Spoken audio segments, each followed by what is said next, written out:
the subject of protecting women and girls in Adama State from gender-based violence, which is what brings us here.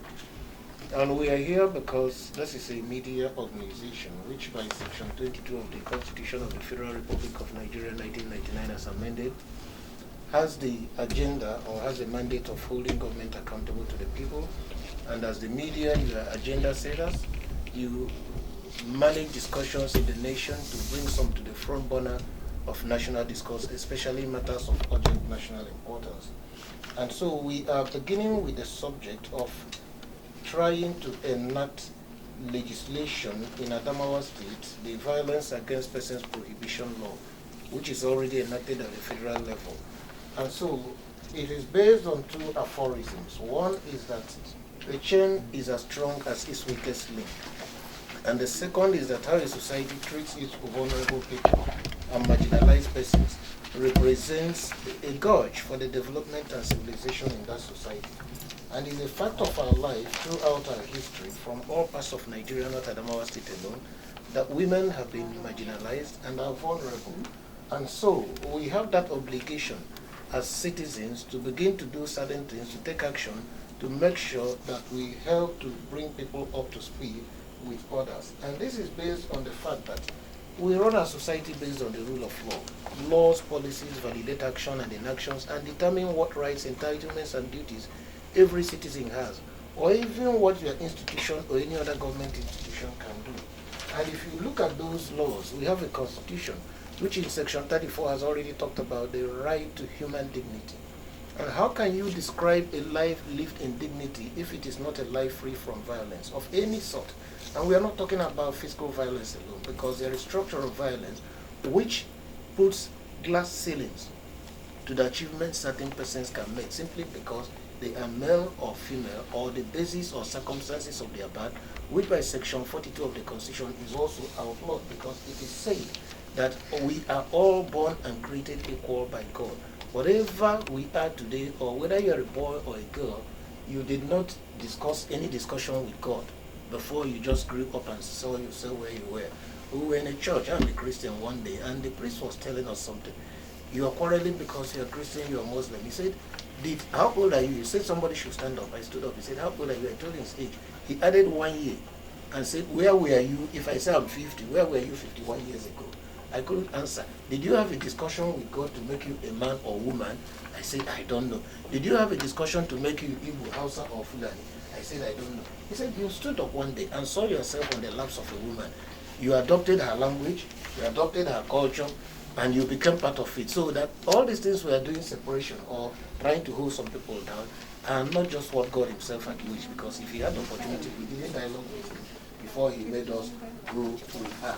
So if we go off on that direction, we discover that if we are discussing women's rights, we cannot separate this violence from other parts of it, because it touches on their health, it touches on their education, it touches on their ability to get employment.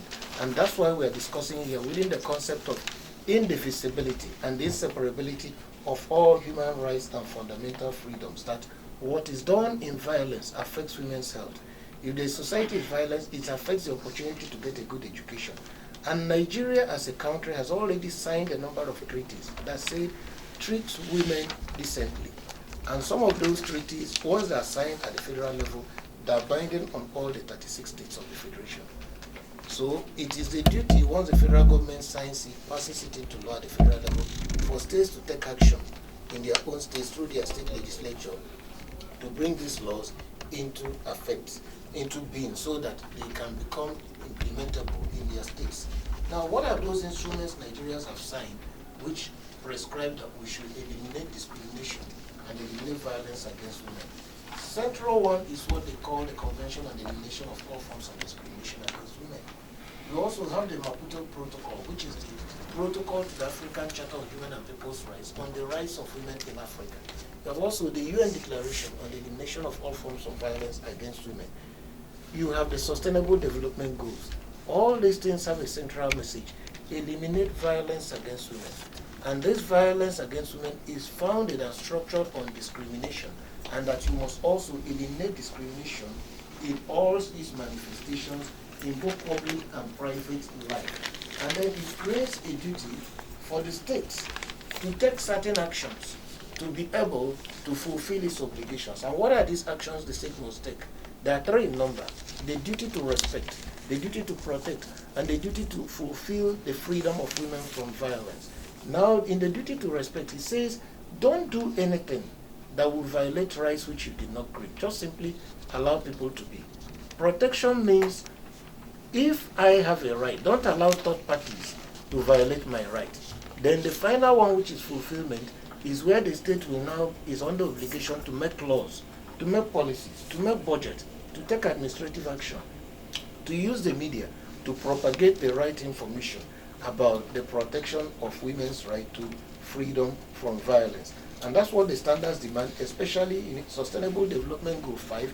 We talked about ending all forms of discrimination, tackling discrimination against women and violence against women in the public and private spheres, as well as trafficking in women, harmful practices, early and forced marriage, female genital mutilation. These are things that the law is expecting the government to tackle.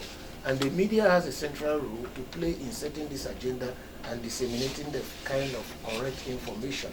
Now, what are the facts in Adamawa State that is motivating us to say Adamawa State needs to take action to the best of its resources to be able to achieve this? One is that we looked at the enrollment figures, completion rates for primary, junior secondary, senior secondary, as well as tertiary education.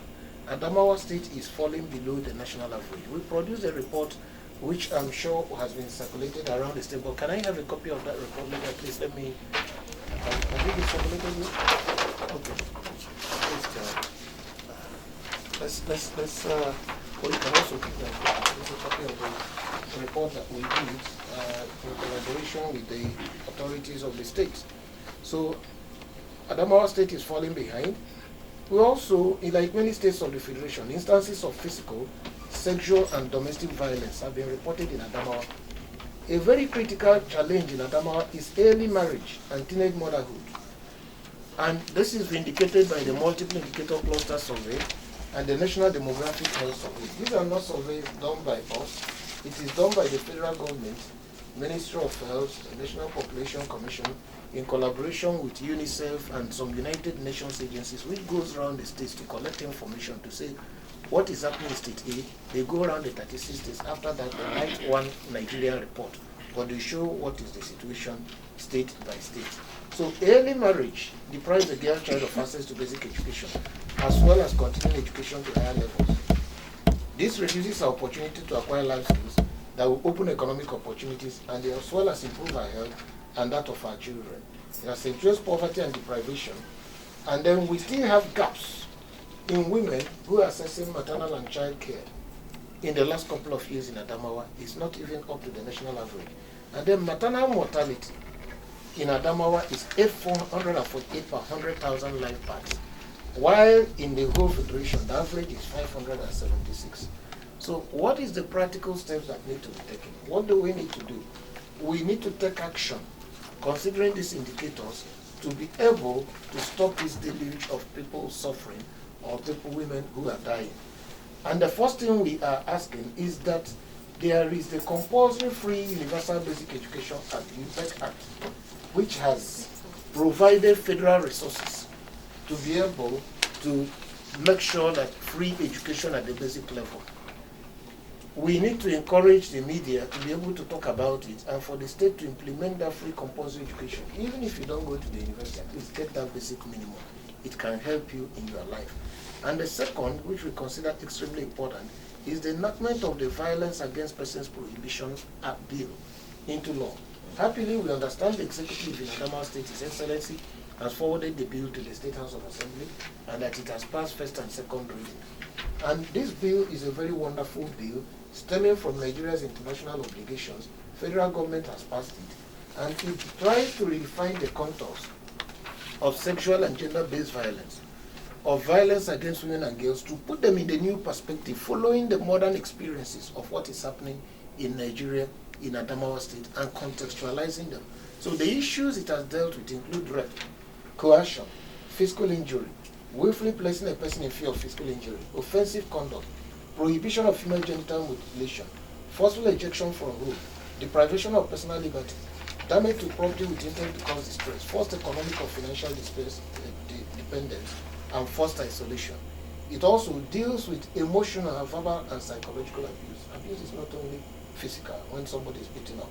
Harmful widowhood practices, abandonment of spouse, children, and other dependents without sustenance, stalking, intimidation, spousal battery, harmful practices, attacks on with harmful substance, administering a substance with intent, incest, indecent assault, indecent exposure.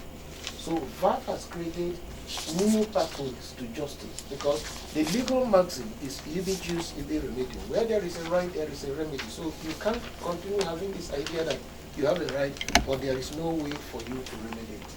So finally, sir, what brings us here is what I mentioned earlier, the role of the media in making sure that this is on the front burner of discussion in the state, whether it's in news, whether it's in discussion programs, whether it's in jingles or sensitization, that this bill is passed into law, and His Excellency, the governor, is encouraged to assent to it, so that when next we come around in the next 5-6 months, we'll be celebrating to say that Adama State has joined the league of other states that have enacted VAWG into law, and then we begin to count our blessings and the promises of the VAWG Act, which is now manifesting in the state. So I thank you for this wonderful opportunity.